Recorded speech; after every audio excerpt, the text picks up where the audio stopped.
A long time ago, on a comics page far, far away.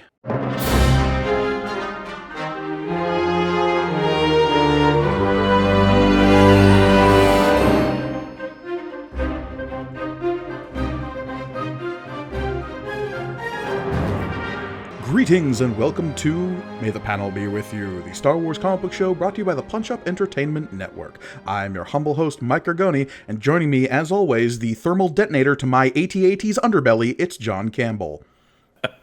Yes, hello everybody. Oh, the Empire is continuing to strike back this week.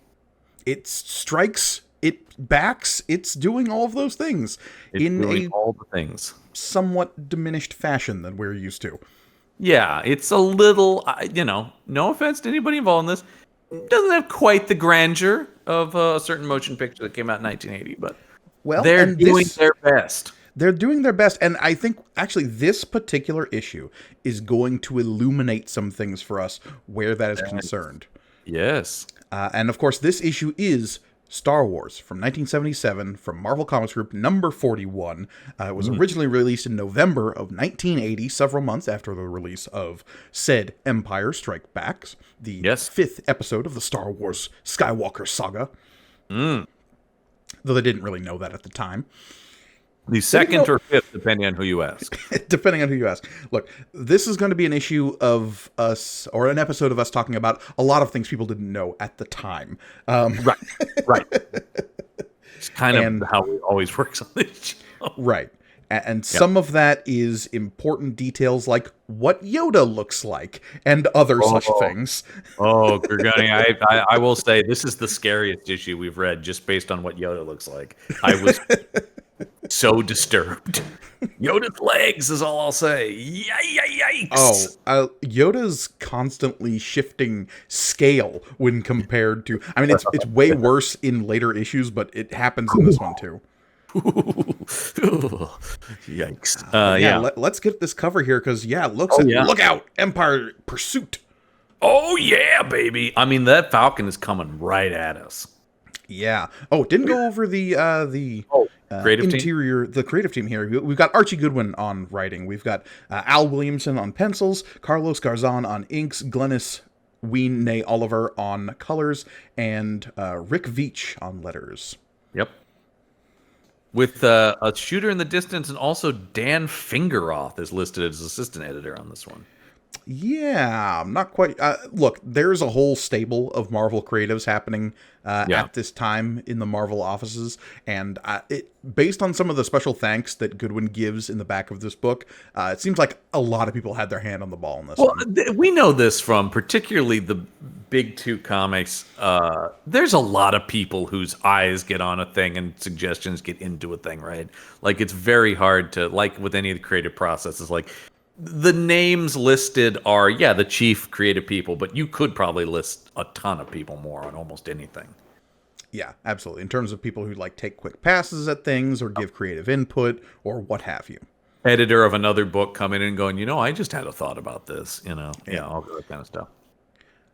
But yeah, we're in the middle of Empire Strikes Back, the adaptation, the official adaptation. We're striking back. So there's not a lot of leeway they can get here, and we'll talk more in depth about this, because what's interesting about this issue is in the back of this issue, at least in the digital version we're reading, is a several-page in-depth expose from Archie Goodwin himself, the writer of this book, talking about the process of adapting Empire Strikes Back. There's basically a behind-the-scenes special feature back here. It's really interesting. It is really interesting and gives us a lot of insight that you and I have been asking ourselves for 50 plus episodes of this show. Answered. Well, I think it's more that a lot of our assumptions are proven correct. Yeah. Well, I mean, because I will say, they're not hiding like a lot of the cracks in this thing or whatever, or a lot of the process, I should say, just reveals itself in the content. It's true. Yeah. And especially if you have any idea of how films are made, like you or I have some inkling of, and how comic books are made simultaneously, they kind of the riffs there are more obvious. Well, it's so fascinating, as we talked about. This is not really a time when comic books as part of the media rollout for a movie are a given like they are now. So Yeah. it is interesting, yeah. But yes, we've got the Empire in pursuit of our friends on the Millennium Falcon on the cover. Yeah, and it's pretty standard. All the details there. It looks fine. It's much we have much more to say when they get it wrong than it's just like you go like, Well, it looks as it should. let's get to those interiors then, because first off, I think this is a fun splash page. You've got the Millennium Falcon streaking across the center of panel, which divides the panel into an exterior and an interior. I think this is good graphic design here. It's really good. I really have been enjoying these like single image sort of summations of what you're about to read. Yeah, because right off the bat we have the caption here: Darth Vader has struck. He has. One could say he struck back. Perhaps, yeah, depending on the context. Yeah, and so we get our previously on Star Wars, and once again, everybody in the Falcon looks pretty right. Yeah, I think Han Solo looks a little weird here. The detailing on the face is a little off to me, but the hair is right and Chewie looks good, so I'm not going to complain about it. A quick glance of this, and you're like, that is Chewie 3PO Leia Han. Yep. The colors are a little stark, a little impressionistic. That has been the biggest choice they've made in this, right? It's like is the stylization of this, particularly in the colors and the inking, give it a different look than the movie for sure. Yeah, and I think that's a product of the time, right? Like late 70s, early 80s comics were I've read rife with this sort of thing. Oh yeah, this looks exactly, and particularly we've talked about the Al Williamson art. A lot of his stuff looks like this. Yeah, and you combine that with Glennis Ween, as credited in this book, providing the colors. Like, there's a distinct look here. Oh yeah. So let's open up the thing, because it's Chapter 3, Imperial Pursuit. Yeah, because meanwhile, back on Hoth, Luke has crashed his snowspeeder. I wonder if Dak's okay. I hope he pulls through. My favorite. Yeah, so Luke is down. He's getting out of the snowspeeder as these AT-ATs are coming at him. Yeah, and unfortunately, this issue in particular suffers from something we've complained about a lot in the past as like a trope of comics, but in this, it seems to really be a crutch that the issue is leaning on as an adaptation, and that is Luke's internal monologue. Oh my god, it's nonstop, because up until he actually meets Yoda, he's basically by himself for most of this story, right? He's talking to R2. He is talking to R2. He died. No R2 erasure here on the show. But yeah, there is a lot, particularly all this stuff is a lot of, that's sort of just like, my snowspeeder is down. I wonder if, yes, I could. This might just be, Yeah. In point of fact, there's this whole bubble at the bottom of this page that says, got to take the chance. If our generator goes, so does the power shield. And instead of orderly withdrawal, we'll have a slaughter. Once again, I don't know that we need any of that. There's a giant metal thing walking at him, and he is looking back in terror. I get it, I think the stakes are established for me, Yeah, and especially if you've read the previous issue, which, again, maybe this comic is assuming you haven't. It is assuming you both haven't read the previous issue or, saw the most popular movie in the world. I don't know. So, maybe. Assuming both of those things are true, all of this is necessary. Yeah. And it is the thought bubbles more than, because like when we turn the page, when they like them describing him grabbing the harpoon gun out of the cockpit, that's all fine. Like I have no issue with that. Yeah, and I think there's some good dramatic tension when the caption box is he grabs two objects. One is a harpoon gun, and we don't get the reveal of what the second thing he grabbed was until he harpoons onto the bottom of the AT-AT, he zips up it, pulls out his lightsaber, slices it, and what's this? The second object he grabbed is a concussion charge. Yeah. Although, once again, it is another thing where it's like, I give with one hand, I take away with the other. Too much now description on, like, he fires the harpoon gun and is pulled up. It's like, yeah, I'm looking at that. Yeah. A magnetic clamp on this, what does it say? A magnetic head clamps to the strong machine's steel underbelly, swiftly attaching the gun's cable drum to his equipment belt. Like, We got it. Just too wordy, especially if you read comic books. A guy using a grappling hook to climb up a thing. We've been doing this since the 1920s. Yeah. Yeah, man, that's like one of the most common things you can see in a comic.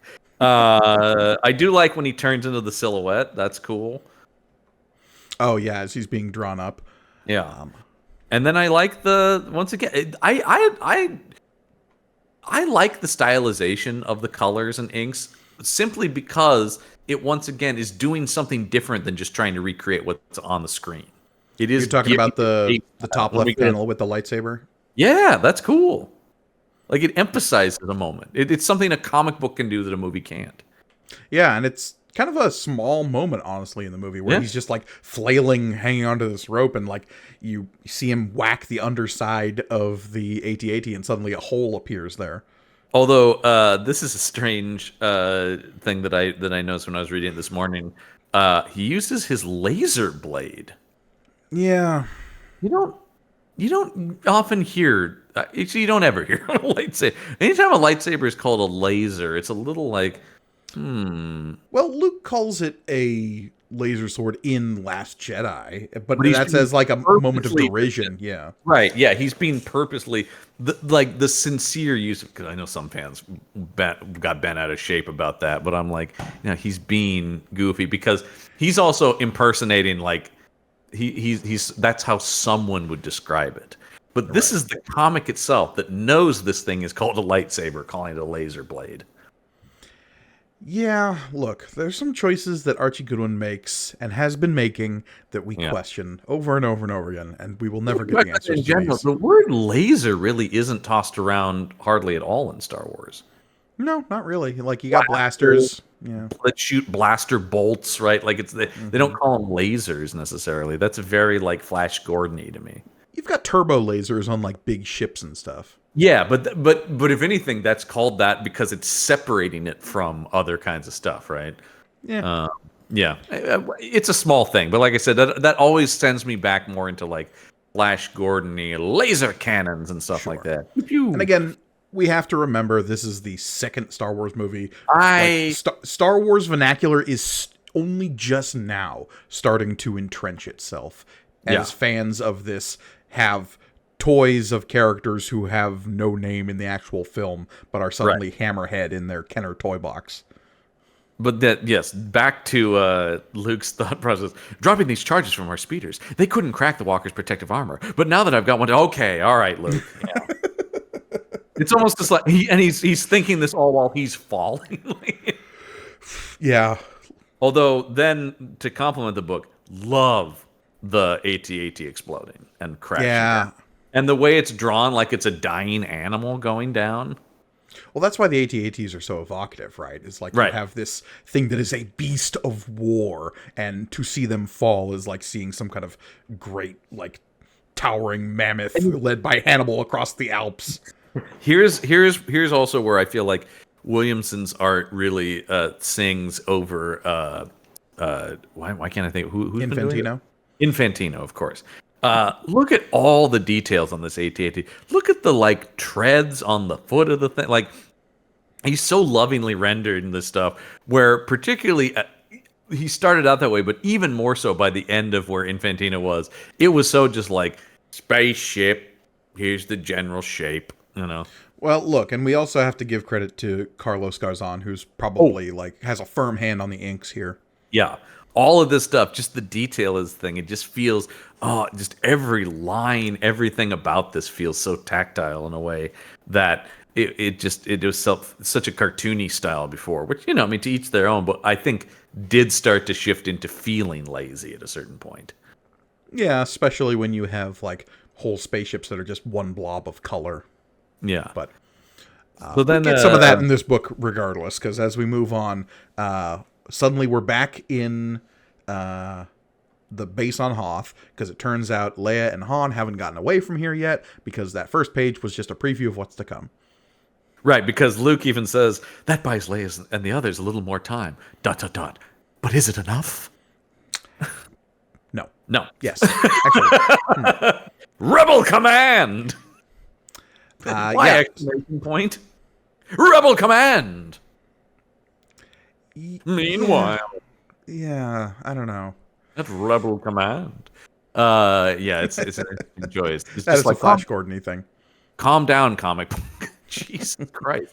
I do like, once again, I like the evocative coloring on this, though. The like very militaristic. It looks like we're in like Crimson Tide or Das Boot or something, with the like just being lit by the consoles, and it's this dark military. And then they immediately drop that, though. But Yeah, because look, now we get into some bits where it's like maybe we could have used a little bit more detail. Like there's some faces in this issue that are just like Leia's face in the top right corner here. Yep. Just feels where is the what is lighting her? Oh yeah, well, especially because it's such a harsh shift from the very dark lit by the screens and stuff to boom vivid color on the next page. Yeah. No offense to Glenn Swain, who did great work, but it's a little all over the place in this.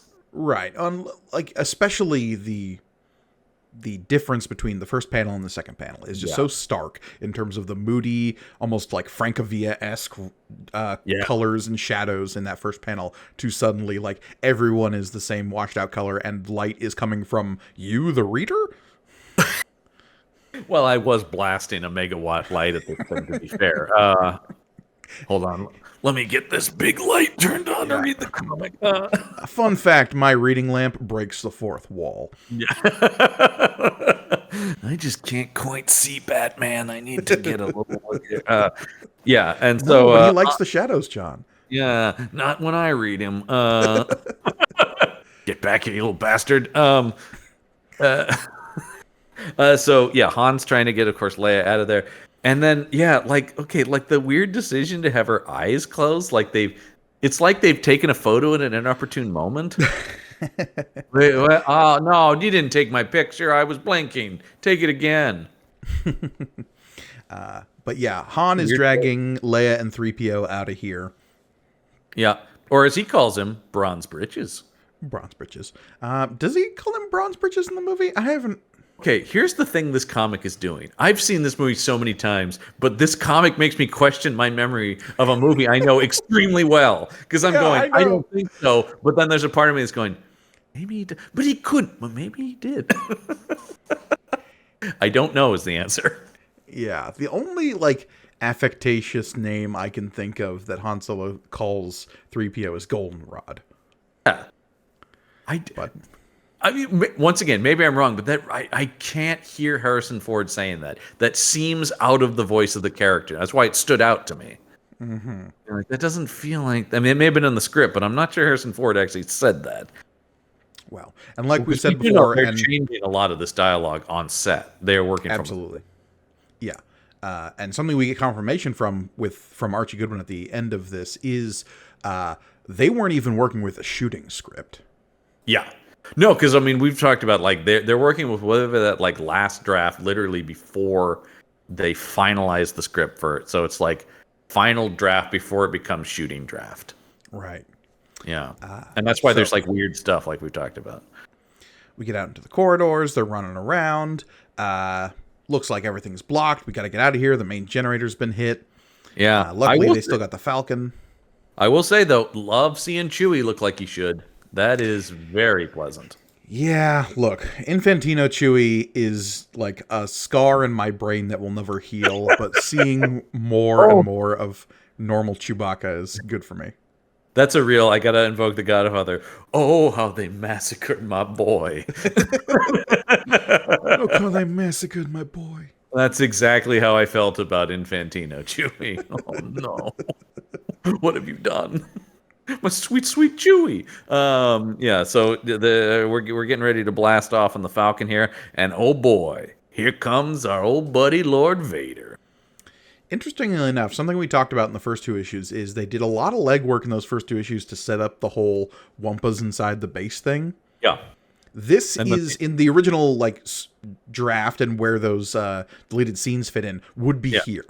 Yeah, it's just gone. It's just not here. Yeah. Actually, you know what? Never mind. So, like, all that groundwork they did in the first two issues to, like, set up the punchline of the stormtroopers getting attacked by Wumpas in the door that says "Do not enter," isn't here. No. That's a very weird thing. Always loved the weird snowtrooper armor. Yeah, I love something in Star Wars that I love, and something that like this movie is what establishes it is that there are different troopers for different terrain types and different Oh yeah. missions. Oh And yeah. so suddenly there's like 5 bajillion different stormtrooper toys because you've got the sand troopers and the Yeah. shore troopers Oh and the God. snow troopers and the space troopers. I think I had a box that was just stormtrooper figures as a kid. Like, Oh just, yeah. who are Luke and Han killing today? But it's very comic booky too. Once again, as comic book fans, we love a costume change. We love it. Just like, hold on, let me get my desert excursion outfit on. All right. When we turn to the next page, here's another weird Leia face and pose. Yeah, I can't tell if she's like. I think they're trying to do like excuse me, Han, sort of thing, but it's weird. Oh, see, I thought she was rotating her head 360 degrees so she can see predators and prey at night when she's hunting voles. That's what it feels like because her neck is in such an inhuman position. Also, I mean, okay, after just complimenting Chewie, I think it's something weird about like his mouth feels like it's too low or something. I mean, it's mostly right, but like I don't know, he just looks kind of strange to me. He's got his mouth like slightly ajar. And it's so, again, the contrast here between this top panel with these like bright, like flat colors, and then we immediately go down to these like moody shadows in the bottom of the page that are so striking. Yeah, talk about a thing I would like to get a behind the scenes on. Like who's motivating these decisions of when to do this color versus that color? And some of that's on the inking as well, of course, too. But yeah, it's really bizarre. It's got to be a time constraint thing, right? It's got to be, yeah. And they've like chosen these few panels because when it goes to the more stylistic art, it does pop way more. Yeah, you're like, ooh, that's interesting. I love this bottom right panel of Han leaning over the console and Leia behind him, and both of their faces are half in shadow. I love it too, yeah. And same thing with like that 3PO that's on the left side there. Great, look at all the reflections on him and the shadows. Like, yeah, all of a sudden they're paying so much attention to light sources and using it to be really, almost kind of noirish and moody, which really works for Empire in particular. And then, I mean, you referenced Das Boot, but I was thinking like Ice Station Zebra type thing. Like, it really emphasizes kind of the claustrophobia you feel as you're trying to escape these ice tunnels. Like, it's very good. You're in this enclosed military setting where everything is very austere and dark, and the only light you're getting is off of panels. And it's really cool. I mean, I love the snowtroopers setting up this turret here. Yeah, John, 10 points if you can name the type of gun that is. I will lose all those points. I do not know. Okay, I say this only because they do name check it in season 1 of The Mandalorian, so there was a chance. Okay, no, I don't remember it offhand. What is it? It is an E-Web turret. It's just the okay, yeah, no, I would not know that. Yeah, we know about John's gun corner from other stuff, but those are real. I'm saying, yeah. Which one of the things I do love about Star Wars guns is they were always just deconstructed like World War II real guns, which gives them cool. Yeah, and then later we start seeing like deconstructed Nerf guns, which makes me happy. Yeah. So there you go. The Falcon's blasting off, and then once again, oh my God, talk about some real. Look at Han. What's wrong with Han Solo's eyes? He's got a real wonky eye on that next page there.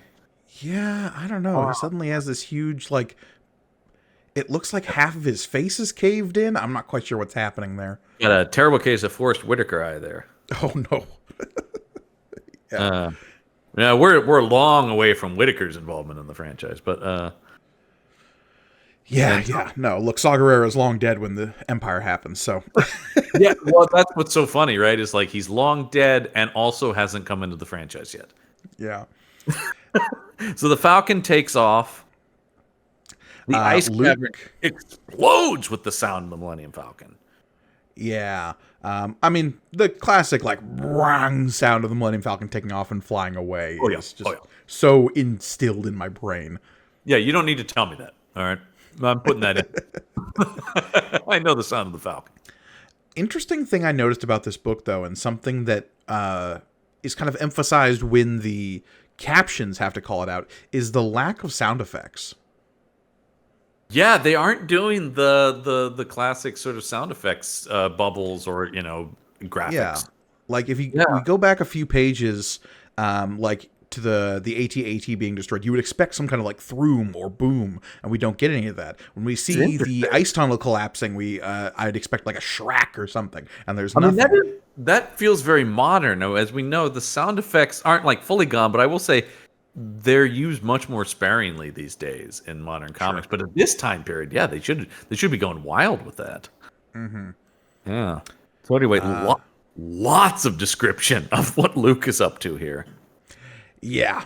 From the direction of his X-Wing comes a nagging electronic beep. Activate the power and stop worrying R2. We'll soon be airborne. But as the Falcon, as the Falcon becomes a twink, comes the Hoth's blue sky. Oh, something happened here. Hold on. It stopped recording for some reason. Hold on. Why are you doing this? Hold on. Yeah, your audio got like real echoey there for a second. Yeah. Give me a second. Put 1, input 2. Record. And okay, I don't know why it's back. Somehow the what's the word I'm looking for? The interface machine. Jesus. Whatever the connector got turned off. Weird. That's the word I'm looking for. Whatever the intermediate thing that connects the microphone to the computer. I don't know. The little box. Cable? No. The little box it goes through. Oh, I can't remember what it's called now. The audio interface, that is. Got it. Yeah. For some reason, just lost power for no reason. All right. And the cutout. All right. Now we're back, though. So we've got Luke talking to R2 and Wedge here for a second, though we don't actually see Wedge. We just see a little dude drawn in the foreground here. And he just says, Wedge, you and the others take to your ships. And he's like, good luck, Luke. See you at the rendezvous. I'll leave this movie. Bye. Our beloved Wedge. Yeah. Wedge barely in Empire, though he is technically there. He is technically there because he's at every important battle. We know. He's the unsung hero of the franchise. Look, he's the only man with 2 Death Stars stamped on the side of his X-Wing. So. Hey, yeah. So he's better than Luke. That's what we're saying. We're on record. Meanwhile, we cut back to Darth Vader here interviewing a snow trooper. Basically saying that the Millennium Falcon has escaped, and Vader being like, get me that ship. I do love that's a great use of bolding a word in a word bubble is, I want that ship, I want it. And then, flying away the Falcon. I do like although maybe a little busy with orbital. I mean, Jesus Christ. I didn't know there were this many planets right next to Hoth. Good Lord. Look, we assumed that it was Infantino drawing all those spheres in space, but maybe that's just a Marvel mandate we didn't know about. It might be, because good Lord. Look at that. I mean, that's crazy. That's Jim Shooter getting pages back going like, but they're in space. Where are all the spheres? Yeah. Hold tight, princess. We've entered the Gumball Nebula. It's so goofy looking, because I love the shot of the Falcon flying and these 2 Star Destroyers coming at it, but they're just surrounded by these vibrantly colored orbs. It's so weird. Yeah. No, I don't get it. Again, with the information they're working under, they don't know what the shot in the movie is going to look like. Yeah, so for all they know, the planet Hoth is surrounded by Technicolor bubbles. Yeah, maybe. Yeah. I have a feeling they should have known that even without seeing it. It probably didn't. But you know what? They took a swing here. Mm-hmm. All right, so we turn the page here. The 2 Star Destroyers collide with each other. Yeah, and that's something that, like, it doesn't really happen in the movie. Like the Millennium Falcon flies between the two, and they they impact each other. They don't explode. Yeah, like this. I know. When I was looking at this once again, I'm like, I don't remember two Star Destroyers just completely erupting into flames at this part of the movie. Yeah, we wouldn't get that until Rogue One, in like the best space battle in the franchise. Oh, god damn it. When they push those two Star Destroyers together, oh my god, that is cinematic perfection, my friends. That was incredible. This does lead to something I've always been fascinated about 3PO, with Han putting his hand over his mouth. So 3PO, his voice is coming from his mouth, right? Like, presumably. I mean, it must be, because Han's just doing that because that's how he would treat a person. But also, I kind of want just this panel, because I just love the idea of Han grabbing 3PO by the face. Shut up, you son of a bitch! Like, we have this running bit here in this sequence that's in the movie where 3PO is just like, look, I know we're not going to be able to jump to hyperspace, but you keep telling me to shut up. Yeah. And then eventually they turn him off in the movie, which I've always been fascinated by, that you could just turn him off. Again, we can't talk about droid ethics. No, we're going to have to do a whole like bonus episode just about droid ethics so we can get that conversation out of the way. Once again, then we're back to the awesome lighting in that panel with the blue light hitting the side of Han's face, and as they try to go to hyperdrive. Or whatever they're doing. He's not trying to go to hyperdrive, is he? No, they're trying to make the jump to hyperspace, and because he comes in, and says he noticed that the paralight systems seem to be damaged. I am trying to understand. I guess enough time is, but okay. Well, this panel of the Falcon. Then when we turn the page to where everybody is. So Leia and Chewie stood up and turned, and 3PO. I mean, I guess there is a panel in between, but it just seems strange. Yeah, look, the interior of imagining the how cockpit. Everybody would have to move to get into that position, even if they had the time to do it, would be weird to think about in motion. Look, thankfully the Falcon's cockpit has those rotating floors, so everyone just moved one space to the left, and it worked out. Yeah, this comic and the cockpit of the Falcon, they have a lot of trouble with it. Speaking of things that like spatially don't make any sense, so the Falcon has like all of these Star Destroyers and TIE Fighters in hot pursuit. Right. Wherever the rest of the Rebel fleet got to, including Luke, has zero interference from the Empire. Yeah. Yeah. Yeah. The other side. The other side of the planet that they didn't have anybody posted on, I guess. Great stuff. Great stuff. And look, that's also kind of an issue in the movie, which you can sort of write off as like, okay, if the transport ships got away, that means they were getting help from the ion cannon. And as soon as they like got past the Star Destroyer that was slightly disabled, it jumped to hyperspace and was gone. Whereas the Millennium Falcon doesn't have that option. Luckily, these Star Destroyers exploded in a ball of flames, the likes of which we haven't seen since the Death Star, so... Yeah. Meanwhile, Luke is busy talking to himself / R2-D2. That's right, little guy. That's another thing where I'm like, I don't remember Luke ever calling him little guy. He's just a little guy. He's a little guy. You sweet little droid, you sweet little guy. Who's the best murder droid in the galaxy? Well, it's Chopper, but you're a close second, R2. Well, that's true. Well, Chopper takes more enjoyment in the murder. It's like if Chopper's a psychopath, R2's a sociopath. You know, like okay, yeah.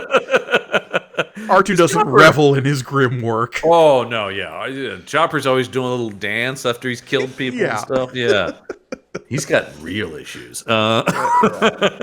He wouldn't say he does. Oh no, he thinks he's doing just fine. But yeah, it's another thing that's I don't remember all of this dialogue in the movie because it's very much just like, no, R2, real quick, just so we're getting out of the way to understand where we're going. Everyone's going over there, but I'm going to Dagobah because Ben Kenobi told me. All right, again, and let's go. Yeah, because he has to not only convey the dialogue that's in the movie, which I believe is just as simple as we're not meeting up with the others, R2. Right. Right.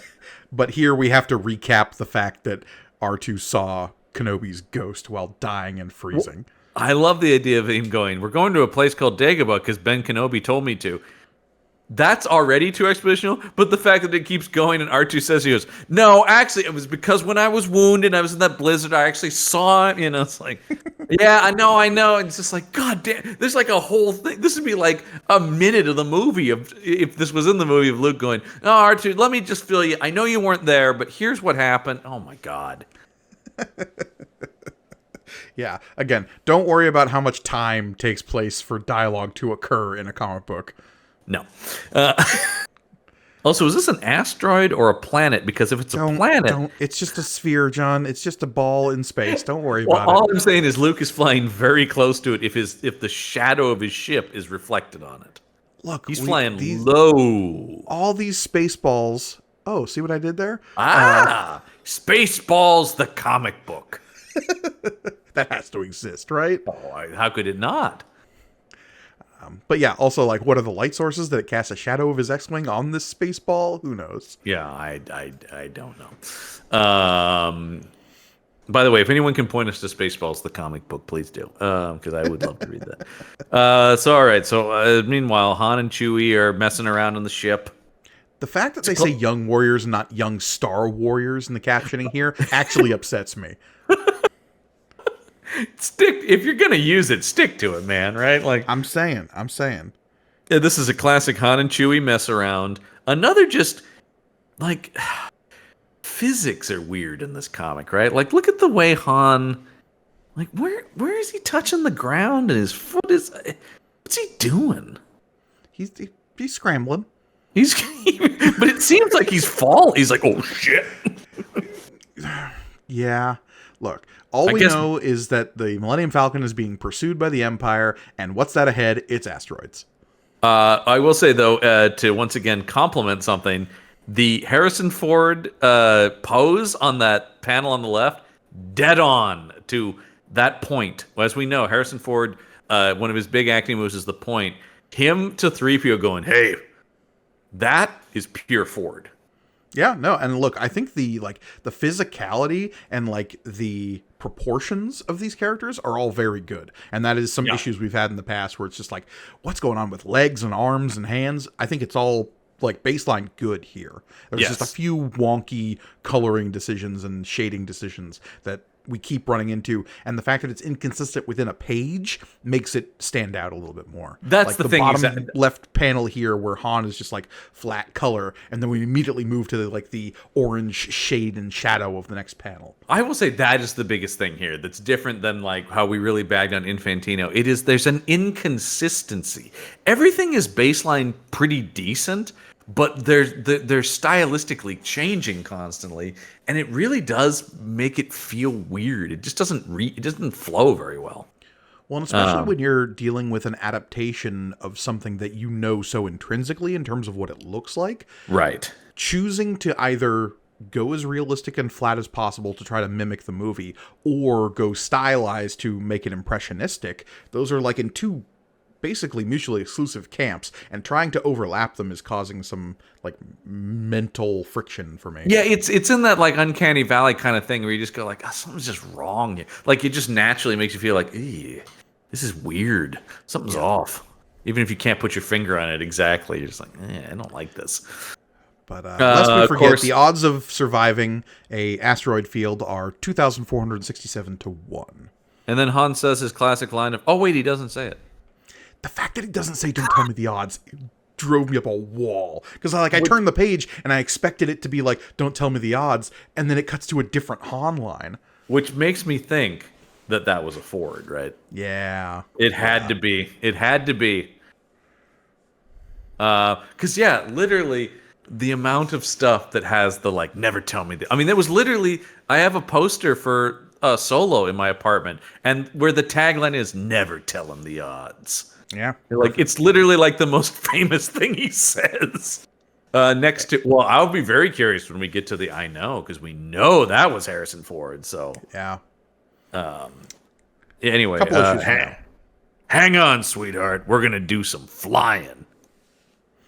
And this is where the comic struggles, because it's just like it's tough to get the sense of him like maneuvering through asteroids without motion. You know what I mean? Yeah, because you're drawing all of this dense, cluttered asteroid field. Yeah. Showing how it moves through that is an advantage of film, right? Like moving pictures, as it were. Well, this is always our thing about this, right? And it's. I feel like if there's one ongoing thing across every punch-up entertainment show, maybe Matt Comics included, though I don't know. You might occasionally get into this, but certainly any of like our media discussions is different mediums have different strengths. Trying to like rank them in terms it's like no, they all do different things differently, and this is a thing that yes, having the ability to move makes something like this because it doesn't have the same thing as we're gonna do some flying and then you just get like, well, I guess he's kind of banking like well, and the captioning specifically says and tries to like instill this in the reader. And banking with almost sickening swiftness, the smuggling craft swings into the oncoming maelstrom of flying rock. It is a maneuver the pursuing TIE fighters immediately emulate with less immediate success. And something the comic can do is the TIE fighter smashing because it can do the big explosion, so you do feel that. But the idea of this Falcon that's just in these quick, swift moves, and yeah, it's trying. I mean, like I said, it's not, but it's probably something you wouldn't do if you were writing a comics story from scratch, right? You wouldn't set yourself up for failure like this. If it was me, I feel like a 9-panel spread to like really emphasize the quick cutting motions would maybe be a little bit more. Some kind of inset panel too of like the asteroid almost hitting the ship or something like that, or even Han's hands at the controls. Yeah, we're so backseat like driving this comic book at this point. Hey, guys from 1980, we figured it out. Yeah. Guys from 1980 who were on a deadline for a corporate mandated thing that was saving your company. There is such a attitude of good enough in this comic. Yeah. Constantly. Close enough. Anyway, good enough. Let's talk about Darth Vader's afro in this. Yeah. I didn't know Billy D. Williams also played Darth Vader in this. Yeah, this is crazy to me because it really does make you like, what did they have as reference? Because I'm sure you had this too. I remember being a kid and in Empire when you saw just that little bit of his ball, you were like, "Oh, what's going on under there?" And like the fact that you see it's jacked up and like wounded and scarred and pale, and you're just like, oh, that guy's been messed up. Like, what happened? I need to know.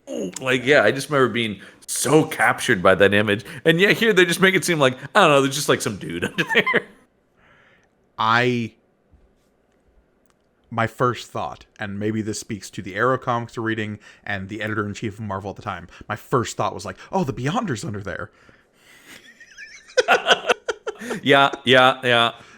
Get the Beyonder in there. Get him in there. Yeah, it's just like full Secret Wars 2 Jerry Curl Beyonder is under the really does. It does kind of have that look, yeah. Well, the choice, the idea of giving Vader hair, because they probably don't know, but the hair they gave him is so indicative that it's 1980. And then real weird Vadering. Here, his weird little cross-legged pose when he turns to him is like, hello. Well, because I believe in the script, this chamber is described as like his meditation chamber. Right. Yeah, that would make sense.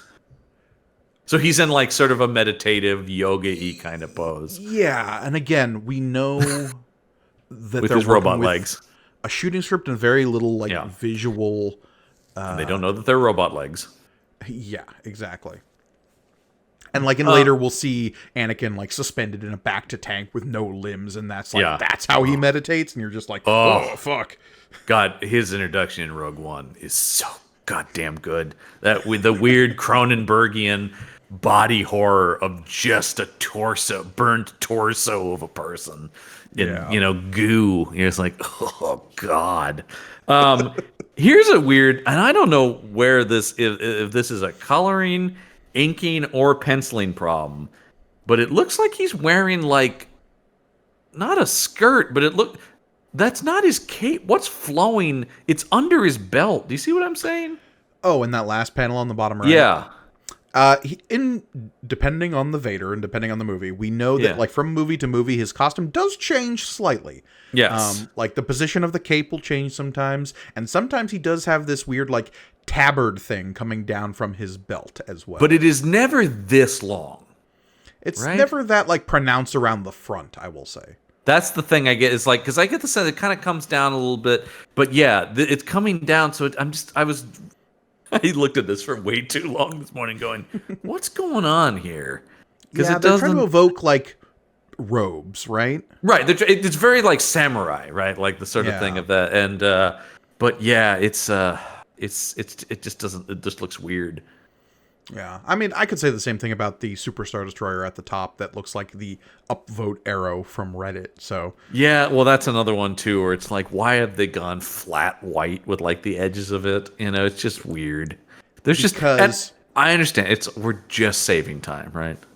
Well, no, I can also say, and something that we'll talk about at the end of this issue, is what they're working off of, Archie goes into, and that is...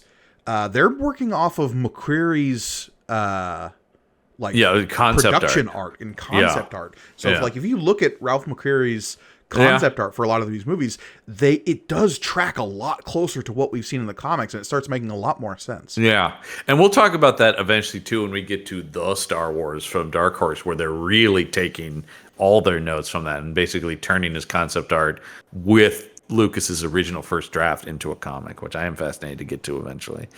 All right, so meanwhile, back in the asteroid field.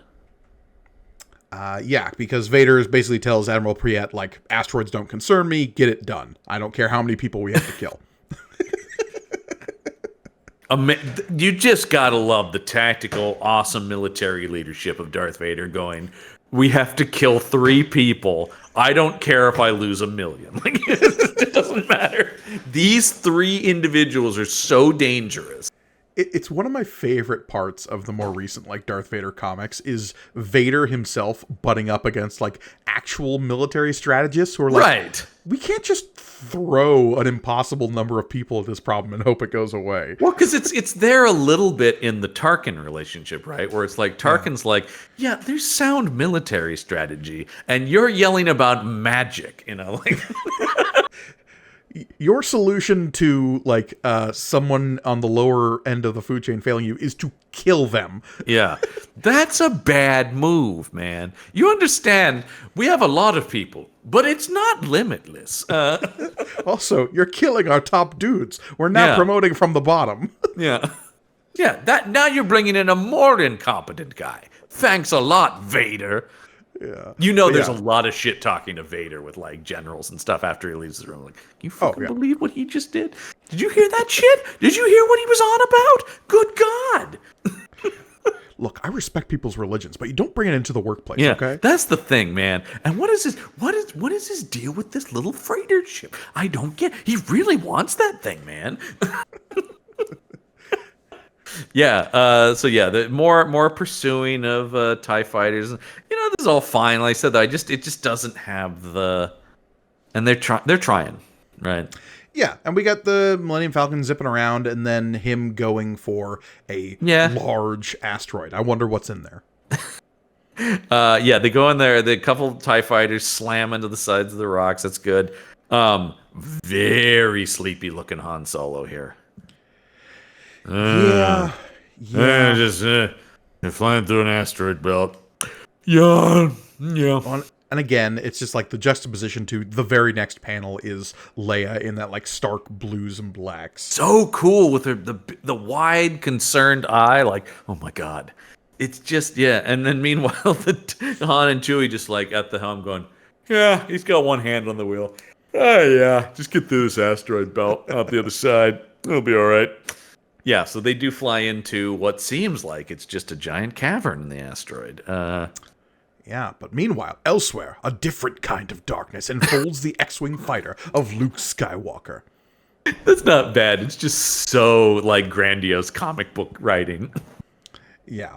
The thick, obscuring cloud cover of an unknown world called Dagobah. Look, now is going to begin the count when we start doing a, like, how many times are the captions going to refer to Dagobah as mist shrouded? Yeah. The number will shock you. More than you would ever want. Yeah, here he goes. I mean, lovingly rendered. I like all the moss on the trees and the swamp and stuff like that. Little pterodactyl creatures showing up, and okay, and then And then and then a Yoda who does not skip leg day because look at those thighs, baby. a Yoda who decided, you know what, today I'm wearing my cutoffs. Putting in the work I have. Will show off, I will, show off cabs, I will. Yoda has tennis match later today. It is one of those things that talk about something that just immediately strikes you as, nope, that's not right at all. No, sir. At the bottom of this page, we do have this like deep focus shot, basically. Yeah, of right, yeah. Luke scrambling out of his X-Wing, and then shadowed in the foreground is the what I can only describe as some kind of swamp goblin.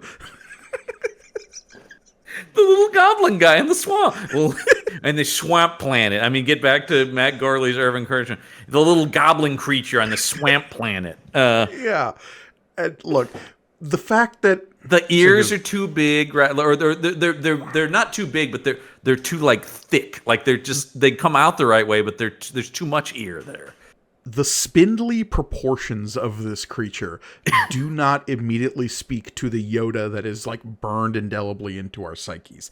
This speaks to some kind of Jim Henson nightmare that's better fit in Labyrinth and not Star Wars. Well, I was going to say, that's what it is. He is nightmarish. He is not lovable. Yeah. That's the big... If this was Yoda, we would not fondly remember Yoda, Good Lord. And just I mean, because of course he's a puppet, so also we're just like... He doesn't really have legs. I mean, he does, but they're under the robe. It's always just the little feet coming out. And that is the limitation of Yoda as depicted in the movies, right? Is because he is shown, and the same goes for Grogu in The Mandalorian. Because he's a puppet, there is this like floor-length garb that he's always wearing. So seeing a Yoda here whose robes end at the knee is upsetting. Well, because you've never thought of him having a knee. I mean, he must, but you've never thought about what it looked like. No, even when he's jumping around fighting Count Dooku in episode 2. No, it's always just, once again, I always just imagine they're just stubby little legs and then the big feet, and then he's just, it's not, This is a Yoda who's doing squats. That makes no sense to me. This Yoda is like when you see a bear shaved. It is just like inherently upsetting because some outer layer is missing. That everything about this is wrong. This is an abomination. Yeah. And then I don't know why this was included then. Number one, next issue, to be a Jedi. Luke, be a Jedi tonight. We were both thinking it, yeah. Yeah, just be a Jedi tonight. One of my favorites. Do it for Yoda and all the other puppets. Do it for Yoda while we serve our guests a soda. Luke, be a Jedi. That Simpsons episode, I just love. This is an embarrassment. Nathan Detroit would never wear. And then just this day, yeah, whatever, get out there, Luke. So funny. All right, yeah, to be a Jedi though. But yeah, I don't know why all of a sudden they felt the need in this issue. Were they short or something? And they go, you know what? Let's give a peek behind the scenes. Yeah, because the last few pages of this, and we can see on our page count here that it's at 18, right? I mean, that includes the cover. So, and honestly, like 18, 19 is about where comics of this era usually sit. So this isn't necessarily filler. This is right. I just wonder what the thought behind adding this in, because I mean, I don't know if this is like literally first publishing, but it's certainly like just the way it's put together. Looks like it's of the era. This is not like a digital exclusive, I don't think. Based on what's said here, the version we're reading, the digital copy we're reading, is not even close to the first version. This was put into some form of like trade paperback before this was printed and added to this. Right. But it's got to, just like I said, just like the way the photos are inserted in the text, it's still 80s probably, right? It's tough to say. I'm just looking at the information here. Yeah, just looking at the structure of it. But they do get into the So this is, as they call it, building an empire, Marvel style. A behind-the-scenes look at producing the comic book adaptation of The Empire Strikes Back by Archie Goodwin. So Archie Goodwin, the writer of this and so many issues of this book, is writing this. And he's doing this as like a retrospective look back on how they made this adaptation. Right. I probably would make... It's interesting it's included here because it does feel like back matter for like a collected trade, which was not... there's another thing to keep in mind about comics back then. That was not like the norm back then. Like now, of course, you just go like, after a few months, it'll be in a trade. Back then, it was like maybe you got like a compendium where they just sort of jammed a bunch of issues in, but it really wasn't about like reprinting. They must have. I'm sure they did it for this because Star Wars adaptation was going to sell. Yeah. So we get this look into the creation of the adaptation of Empire Strikes Back. Right off the bat on this second page, we are immediately confronted by some of the most... we've got Stan Lee at home that I've ever seen. Yeah. And look, it's just that this is a picture we have on this page of Carlos Garzon, the inker of this issue, Archie Goodwin, and Al Williamson, the artist. Yeah, and the mustaches and the thick rimmed glasses and the comb over hairs. It's just it's a lot. These are the nerdiest men who have ever lived. I mean, look at these guys. The glasses are doing them no favor. No, you know what? Across the board, nothing is doing. They all look terrible. The collared shirts, the jacket on Carlos Garzon. Oh god, and then the sweater on Williamson. Oh god, and then talk about Stan Lee at home. Archie Goodwin. Did he model himself after Stan? Did he go in and go, make me look like this? Because he looks so much like 70s Stan. It's crazy. When I just casually got this, I'm going, I didn't know Stan Lee had any. Oh, wait, that's not Stan Lee. It's crazy, yeah. Look, we can rag on 80s nerd fashion for as long as we want, but... I will just say, though, you see this and go like, of course those are the guys who made this. The comic book adaptation of Star Wars, Yeah. Oh, yeah. Because, I mean, even the ILM guys are going, well, we're cooler than that. Well, let's not go crazy. I'm not saying they're right. I'm saying that they might feel that, though. So you read this. I didn't. I just kind of skimmed it, so I didn't have time to read it. You actually went through this a couple times, you said. Yes, indeed, I did. So basically, there's too much. I will sum up. Yeah. I'm curious, though, because as you talk about, this does answer a lot of questions we've had. It answers a lot of questions we have because Archie Goodwin talks about the process of basically flying out to Skywalker Ranch while this movie was in production. And getting access to, like we have surmised, an early adaptation of the script. That was not like the final shooting script by any means. Right. But he also had access to a lot of what is the term he uses? Because maybe you could shed some light on this. Contact prints. So I mean that's literally like printed frames from the movie. Right. So they were in the middle of production, and a lot of what he had access to was stuff that they were able to film on construction sets or in like on location shooting with all of the actors, right? Yeah. So what they didn't have access to is anything involving special effects that ILM would do in post-production. Right.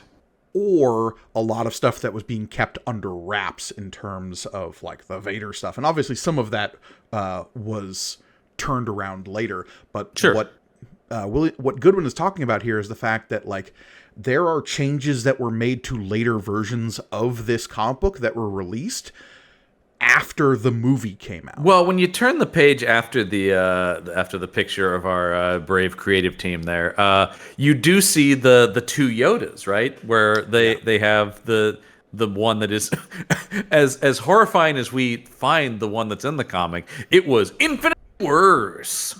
Well, because that's based on McQuarrie's original concept art of Yoda, which I have seen, and he does look way more goblin-y, much less cute, and more like a horror creature, really.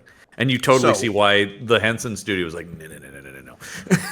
When it comes to certain creatures and certain like spaceships, they had McQuarrie's concept art. They maybe had some models that were already built, but all of that stuff was still in process when they started creating this comic book. So they just didn't even have it. So this particular thing being written by Goodwin is a much later down the road thing that they're inserting into this book, because apparently in the original like 50-cent issue you could buy on comic book stands, Yoda was this blue little goblin man that we see on this page. Is from our paperback adaptation. Yoda number 2 is from our other versions. Yeah, which is what we're reading now. And but I wonder what we're seeing here won't appear until next issue. But yeah, I still have questions about what he means by other versions. He must, it must be some sort of collected version, or I guess maybe like a second printing, maybe. Yeah. But he talks about his relationship with the people over at Lucasfilm, and what they were able to provide him was basically these frame proofs that he was able to like basically troll through like 10,000 of them to try to find like scene captures that they could use as reference for the comic book. But he was only allowed to like bring back, what did he say, 750 back to New York to the Marvel offices. I mean, that's literally too what I imagine when he's talking about contact prints is literally like what you see with like photographers where they're looking through the glass at the thing on probably not high quality either, because these are like almost like photocopies of the film itself. Like you're looking at much reduced printings. That would be stuff they might send out to like papers if you're like, I need a photo for our review of it. It would be that kind of stuff. So not stuff that's meant to be reproduced in any kind of high quality, especially at this time. I mean, now everything's digital, so. And apparently both Jim Shooter and Lucasfilm's Carol Titleman, who was like one of the heads at Lucasfilm at the time, recommended Williamson for this particular adaptation. Very curious why they didn't why they didn't just stick with Infantino, but maybe that was like outside pressure to get a different artist. Because he stinks? No. Sorry to you, Infantino. I love a lot of early Infantino work, but this is not the man in his heyday by any stretch of the imagination. But they do bring up that the reason Williamson was put on this book is because he was recognized for some of his previous work in a Flash Gordon comic. Right. Yes. Which I do know him as a Flash Gordon artist. And that makes sense, right? Because, I mean, Flash Gordon was Lucas's inspiration initially. I mean, at least broadly, for the broad tone of the thing. And I think he does the adaptation of the Flash Gordon movie as well. Yes, I believe that's correct. Yeah. But basically, the screenplay he was given was the he credits both screenwriters. Oh my God, why am I blanking on their names? Oh, Lee Brackett and Lawrence Kasdan?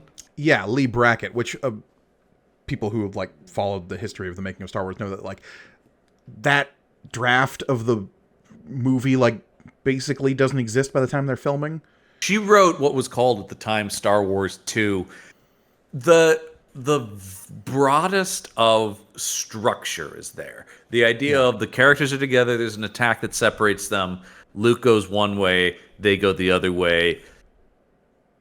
Han's plot changes. The Han and Leia stuff is almost entirely different in that. The Luke stuff is similar, where he finds an old Jedi and trains. But yeah, I mean, that is... And she died, like, right after finishing it, too. That's why she did not continue on with it either. So, Lee Brackett, legendary... all props to Lee Brackett for writing things like The Big Sleep and Rio Bravo. I mean, legendary screenwriter. So, as they are making this book, basically they keep getting different notes from Lucasfilm as Lucasfilm is even then finishing the movie.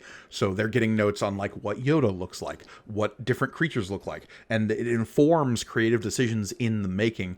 Spoilers for the next issue, but we don't actually ever see the asteroid worm that they're flying into because they don't know what it's going to look like before the book is done. Well, I'm looking at I'm scanning it again here as I'm going on. They're talking about when they're getting like the special effects stuff. They've literally just got somebody running them quickly.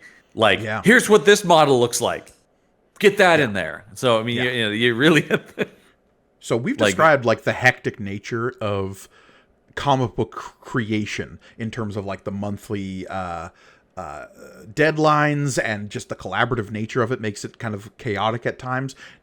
Crank that up to 12 when you have to deal with all the Lucasfilm representatives and the fact that it's an adaptation of literally the biggest movie anyone's ever made.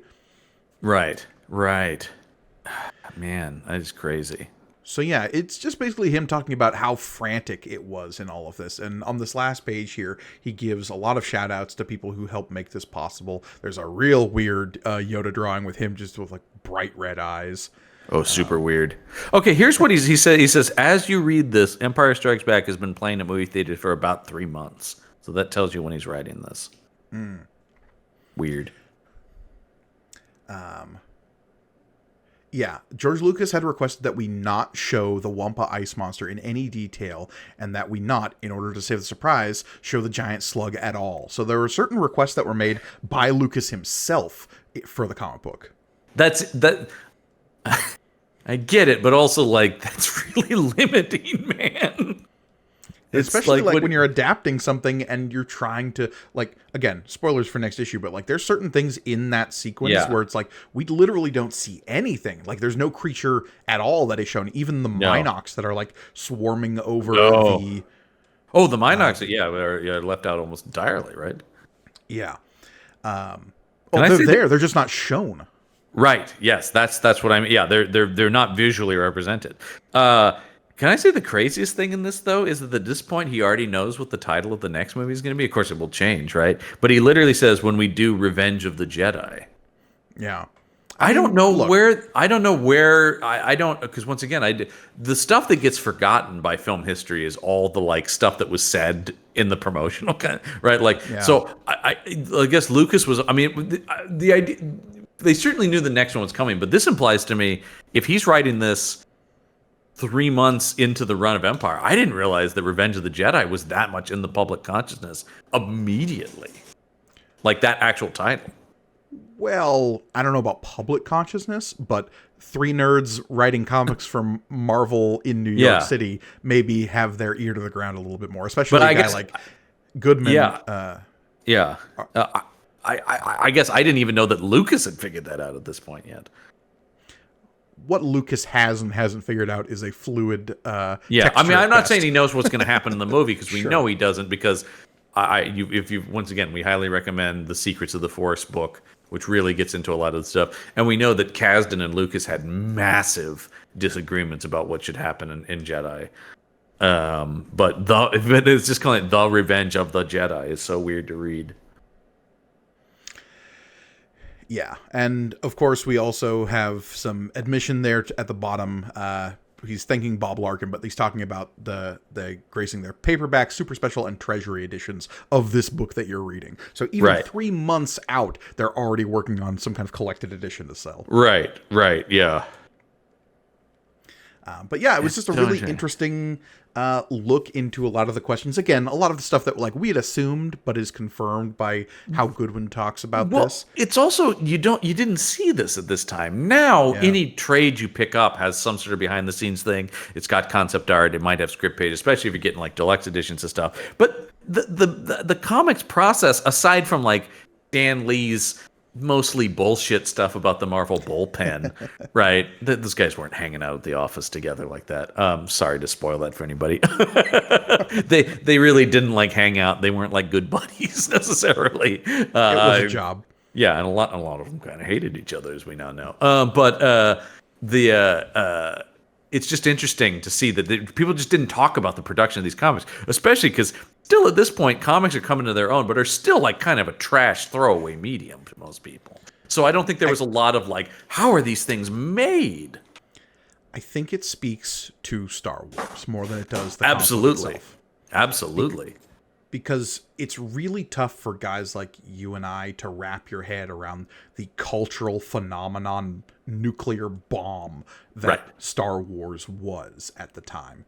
Oh yeah, nothing can be like that anymore. There's not even the biggest thing, like even a Marvel thing like that, can come close. But still, there just wasn't precedent for it. The closest thing I can even compare it to that has occurred within our lifetime is Harry Potter. And yes, where it just like something that, just dominated culture. But even still, once again, it's the unprecedented. There was literally, you couldn't compare it to anything. Harry Potter, we can compare to Star Wars, right? Like, yeah. But Star Wars was literally like nothing has ever been this popular ever in all of pop culture. Right. It is insane to think about. And it's strange that we're doing this commentary in an era in which Star Wars is still almost like 40 years on, 50 years on, the ubiquitous thing that it is. Right. Even if the individual like new chapters don't reach the level of popularity, the brand itself is one of the most recognizable. Everyone in the world knows what Star Wars is at a base level, and probably knows like 3PO, Vader, like once again, like the iconic imagery, a lightsaber, that kind of stuff. R2D2, yeah, a Jedi. Like everybody knows what a Jedi is. So even when people are talking about like, well, it's no longer it's like it's ingrained in our culture now. Like I said, you and I talk about that. I think both of us. I don't remember the first time I saw it. It's just like in my blood. Like for Star Wars has always been part of my life. Because we existed in an era in which Star Wars has always been for us. The people who remember a time before Star Wars are elder statesman nerds at this point. Right. Right. Yeah. And so there can be all of this like vitriolic discord around something in the same way that you can have around religions with Star Wars, because it is just a facet of people's lives that has always existed. And so like how your brain and like contemplation of that thing adapts to that thing happens over the course of your life. And now it's been happening for 35 years for me. No, it's insane. It's nuts. I mean, I always think of the Kevin Smith quote where he talked about going to see Star Wars and he goes, "I went in a Catholic and I came out a Jedi." And it's just like this is my life now. And that was like a switch that got flipped. Everybody was just like, "Oh, this is the thing we all needed, but we didn't know we've been wanting this our whole lives."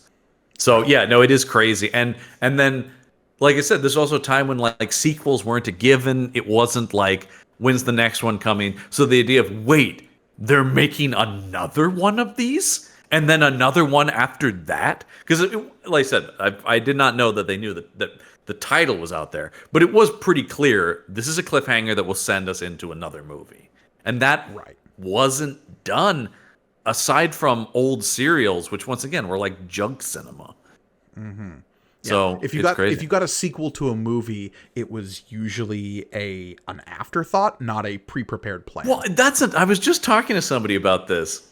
It's so crazy to think. There was a time when sequels were spend less on, it was all they built in diminishing returns. They were like, we're just going to try to get a little bit of that, so let's not spend a lot. I mean, if you go and listen to plug another show on the network, Campbell and Jones Meet the Monsters, the whole first season about Universal Monster movies, those got shittier and shittier as they went along, because it was just like, nobody cares. We're just going to make this in a weekend. Some of them literally were shot in like 3 days over a weekend, and just going like, we're just going to try to get whatever we can from the name The Mummy. Like just... Well, and even Star Wars experienced its own time where that's considered was the practice, because you look at all of the like strange spin-offs. I mean, even right after the first Star Wars, the holiday special is like notorious for being a cheap I cash can't remember. grab. I must basically. have recommended the documentary on here, "A Disturbance in the Force," about the holiday special, which is fantastic. And one of the things The they talked. documentary, not the special. No. Watch especially now that that exists, you can really just not watch the special because this covers it. But they do talk about as mind-boggling as that is now. They talk about at the time, people didn't think that was a weird thing to exist. Like Yeah. variety specials were just part of culture, and it was almost just like, well. And also, the craziest thing they talk about in that I think is to this point is the way they convinced George Lucas to do that is they go, people are going to forget this. Yes, this is popular now, but you're going to make them wait a couple years for a second movie. People are going to be on to other stuff. This will keep it in people's consciousness that Star Wars exists. We just need to put something out. It was really the thought of, no matter what the movie is, people have short attention spans. Movies come out all the time. They're not going to remember Star Wars. If you want to make another one, once again, it's just so the exact opposite of thinking today. It's just crazy to put yourself back in a time that really isn't like that long ago, relatively. But relative to the media landscape, it's eons ago. It is It's a whole other world.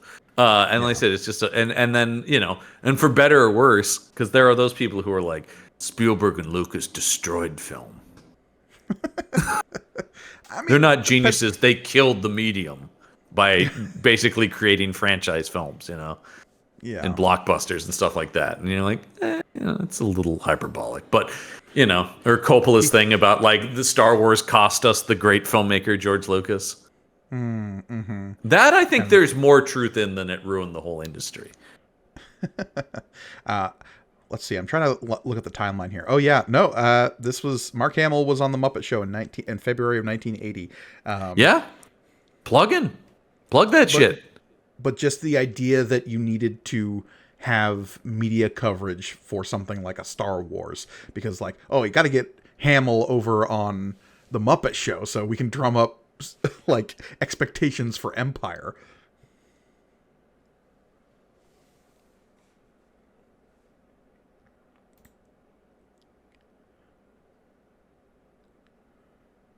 Damn it.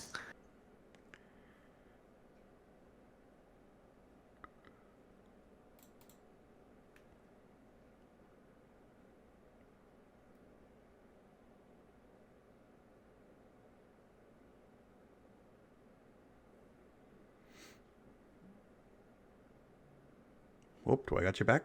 Nope.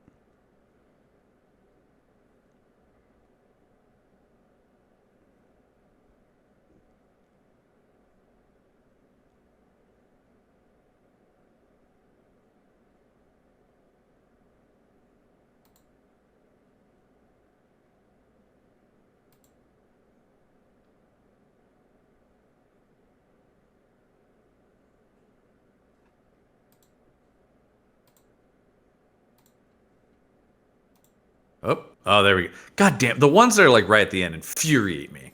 I know. I didn't stop recording, did you? No, I did not. Okay. Make a timestamp there. I've got 2 timestamps for this one. Yeah. This is it's a rough episode.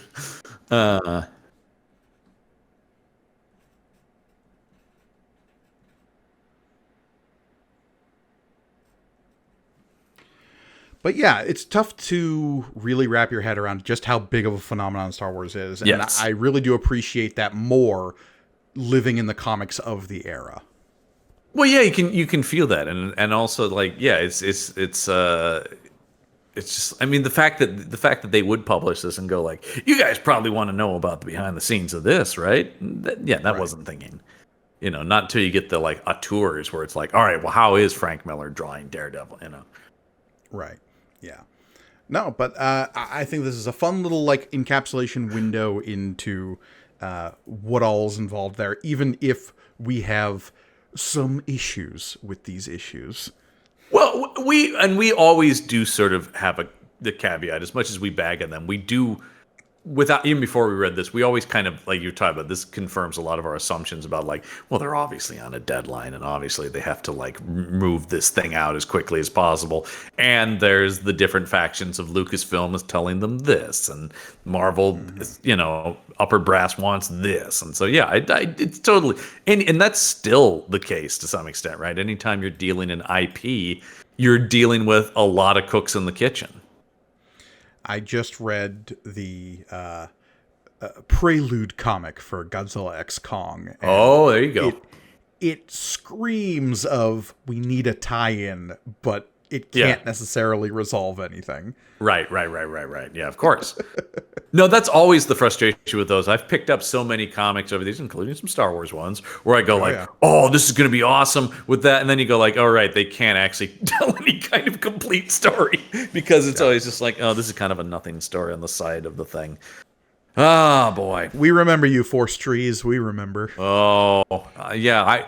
I think we've mentioned that before, but I went into that movie being like, I know all about the trees.